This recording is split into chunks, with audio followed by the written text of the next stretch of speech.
the Panthers handled the Saints. Panthers might be, I think they're probably the third best team in the division, but they could be the second.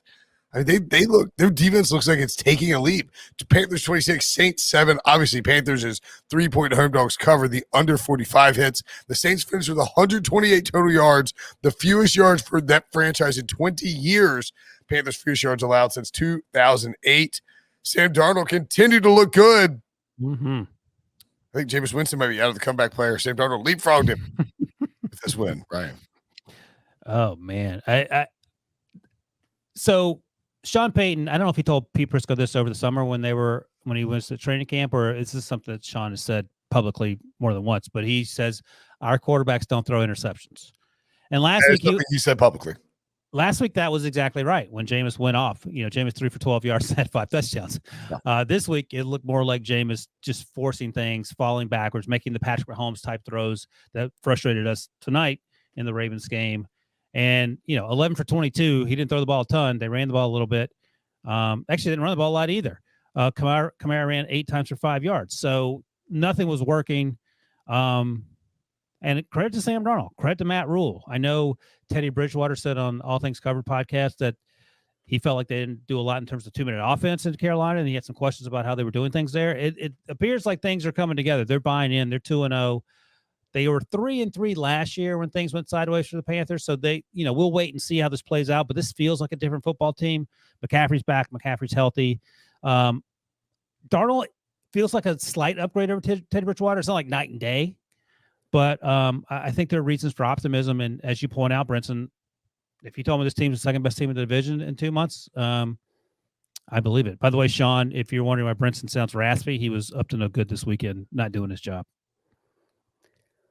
You don't want him to tell the story again, otherwise we'll be here for 20 more minutes. Just watch the podcast. Yeah, start from the beginning and fast forward, like speed up his talk by 3 so his raspy voice sounds squeaky. I'm raspy. I'm very raspy. If you want to hear about it, just go listen to the beginning of the podcast. I think the Panthers, Brinson, you're the Panthers guy, but I'll just say that I feel like they're the dark horse team right now. I feel like they're the most surprising team. They're not just winning, they're dominating in their wins. And, as you said, it's not just it's one thing to beat up on the Jets. It's another to take care of business against the Saints. And maybe, I don't know what this says about the Packers, that the Panthers just destroyed a team that, Green Bay couldn't score a single point. But, the Saints, there's a reason this team has not gone this low in 20 years. It's because, most of that has been Sean Payton, and Sean Payton offenses don't get shut down like this. One thing last week, everybody's saying, well, that's why Jameis is good because he can throw those deep passes that Drew Brees couldn't. And this week it's, that's why Drew Brees was good, because he thinks so fast. He doesn't take sacks. He can get rid of the ball quickly,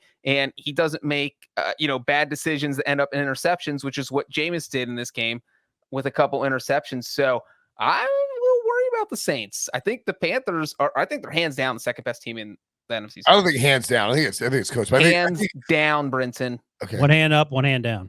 No, both down. I think there's a decent chance that they could finish second, and I think there is a possibility that the defense is taking the leap that I was sort of expecting it to take next year.